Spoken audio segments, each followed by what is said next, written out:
தொழிலில் நஷ்டமாயிடுச்சு, தொழிலில் லாபமே இல்லை, நல்லா போயிட்டு இருந்த தொழில் தான் திடீர்னு லாபம் இல்லாமல் இருக்குது.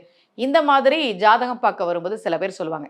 சில பேர் தொழில் தொடங்குனதுலேருந்தே நஷ்டம்தாம்மா, லாபத்தை நான் பார்த்ததே இல்லைன்னு சொல்லுவாங்க.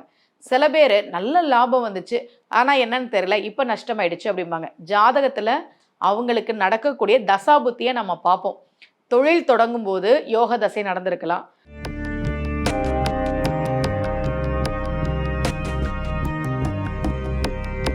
ரகசிய உண்மைகள் சேனலை பார்த்து கொண்டிருக்கும் உங்கள் அனைவருக்கும் சுமதி ஸ்ரீயின் அன்பு வணக்கம்.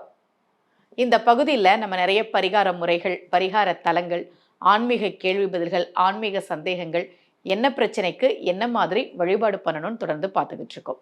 அதன் பிறகு அவயோக தசை வரும்போது அல்லது அவங்களுக்கு சாதகம் இல்லாத காலகட்டம் வரும்போது அது தொழிலில் நஷ்டத்தை கொடுக்கலாம். இப்போ இந்த ஜாதகம் இருக்கே, இவங்களும் தொழிலில் ரொம்ப நஷ்டமாயிடுச்சு அப்படின்னு தான் வந்தாங்க.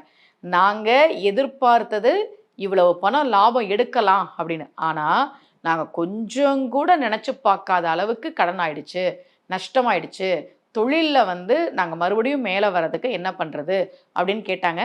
நான் எப்போவுமே சொல்கிறது, நமக்கான காலம் வர்ற வரைக்கும் காத்திருக்கணும். எப்போவுமே சொல்லுவேன், இன்னைக்கே இப்போவே நாளைக்கே சரியாயிடும் போங்க அப்படிலாம் நம்ம சொல்லக்கூடாது. யாருக்குமே நீங்கள் மகான்கள்லாம் எடுத்து பாருங்கள், மகான்கள், அருளாளர்கள், இறைவன்கிட்ட வரம் வாங்கினவங்க எல்லாரும் பல காலம் பல ஆண்டுகள் தவம் பண்ணி தான் வரம் வாங்கியிருக்கிறாங்க.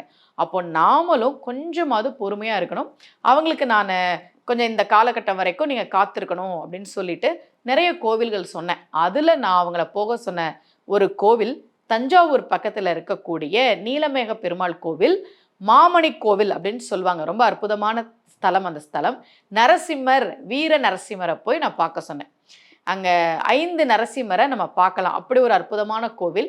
எம்பிரான் எந்தை என்னுடைய சுற்றம் எனக்கு அரசன் என்னுடைய வானால் அம்பினால் அரக்கர் வெறுக்கனை நெருக்கி அவர் உயர் செகுந்தவெம் அண்ணல் வம்புலாம் சோலை மாமதில் தஞ்சை மாமணி கோயிலே வணங்கி நம்பிகள் உய்ய நான் கண்டு கொண்டேன் நாராயணா என்னும் நாமம் என்று ஆழ்வார் பாடிய மிக அற்புதமான திருத்தலம்.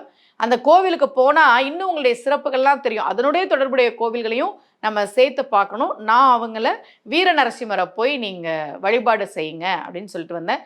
ரொம்ப அற்புதமான திருத்தலம். வாய்ப்பு கிடைச்சதுன்னா நீங்கள் அந்த ஊர் பக்கத்தில் இருந்தீங்கன்னா அல்லது நீங்கள் தஞ்சாவூருக்கு போகும்போது நேரம் இருந்தால் ஒரு முறை போயிட்டு வாங்க. மீண்டும் சந்திக்கலாம். அனைவருக்கும் அன்புடன் சுமதி ஸ்ரீ.